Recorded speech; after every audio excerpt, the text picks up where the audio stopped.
The FBI is one of the most powerful investigative forces in the world. However, there are times where criminals have outsmarted them. Here are 5 times the mob outsmarted the FBI. No. 5.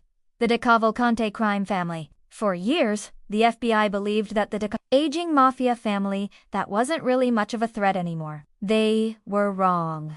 In the early 1980s, this family, which operated primarily in New Jersey, got involved in a war with the Genovese crime family over control of lucrative gambling and drug operations. It turned violent and bloody very quickly. There was a series of murders and attempts on people's lives, and the FBI was brought in to try and stop it. What they didn't know was just how smart these mobsters really were. You see, this wasn't your typical mob war. The 2 families involved had set up complex networks of encrypted phones and fake identities to try and throw off law enforcement. This made it incredibly hard for the FBI to get any kind of evidence against the killers. On top of that, the men who were willing to talk to the feds were being killed off before they could spill the beans. The FBI ended up arresting several mobsters, but none of them could be tied directly to the murders. They all had airtight alibis. To this day, the FBI believes that the De Cavalcante crime family was responsible for at least a dozen murders during this mob war. But they couldn't prove it, and the statute of limitations has long since passed for most of those crimes. So it's likely that we'll never know who was behind the killing.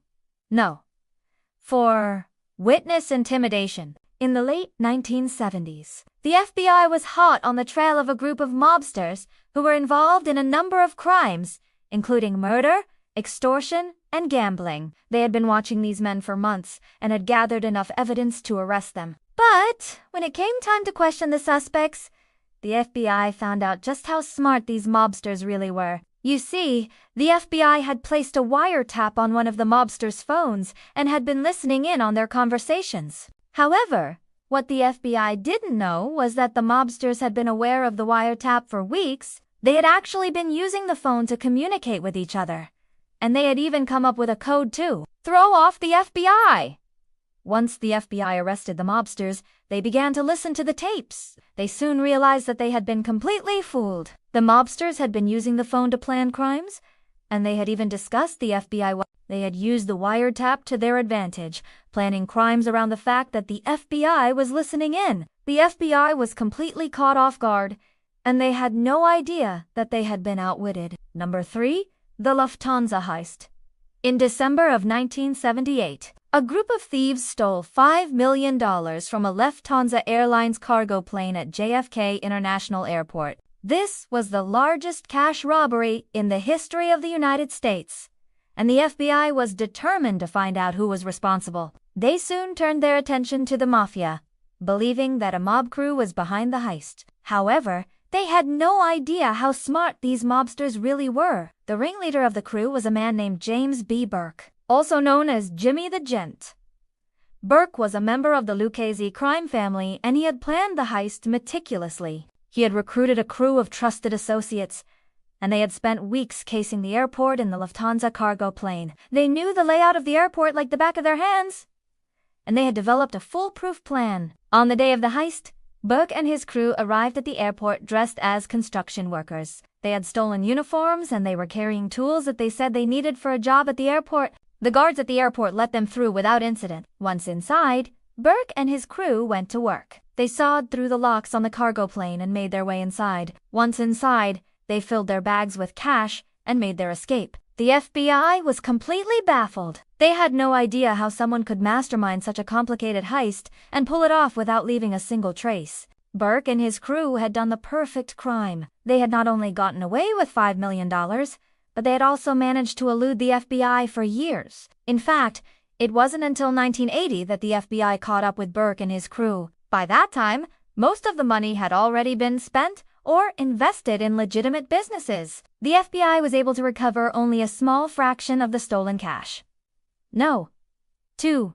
The Buffalo crime family. In the early 1960s, the FBI began investigating a group of mobsters in Buffalo, New York, believing that they were involved in a number of crimes, including gambling and extortion. However, the FBI did not realize how clever these mobsters really were. You see, the mobsters had been aware of the FBI's investigation for some time, and they had taken steps to protect themselves. They had set up a complex network of false identities and had been using code names to communicate with each other. They had also bribed several police officers and politicians to look the other way. When the FBI began to close in, the mobsters fled to Las Vegas, where they continued their criminal activities. For years, the FBI was unable to catch up with them. They had no idea that the mobsters had been living in Las Vegas under false identities. Eventually, though, the FBI did catch up with the mobsters and they were arrested. However, by that time, they had managed to escape prosecution. They had used their ill-gotten gains to bribe officials and had set up a number of legal businesses that allowed them to launder their money. The FBI was once again outwitted. No. 1.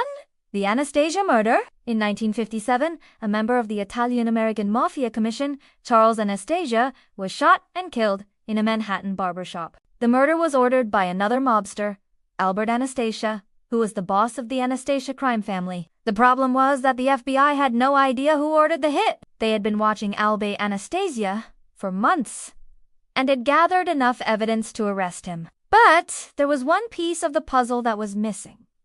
They had no evidence that he had ordered the hit. They needed a confession or an eyewitness to put him away. What they didn't know was that Albert Anastasia had already confessed to the murder. He had done so in a letter that he had written to his lawyer, but the FBI had not yet uncovered the letter. They arrested Albert Anastasia anyway, but they had no evidence to charge him with murder. They needed that confession or eyewitness testimony, and so they let him go. A few days later, however, the FBI did find the letter. It contained Albert Anastasia's confession to the murder. However, by that time, he had already fled the country. The FBI was once again outwitted. They had failed to catch the killer. Thanks for watching! If you enjoyed this video, make sure to leave us a like and check out our other videos. We've got plenty of content that we think you'll enjoy. Thanks again for watching, and we'll see you in the next one.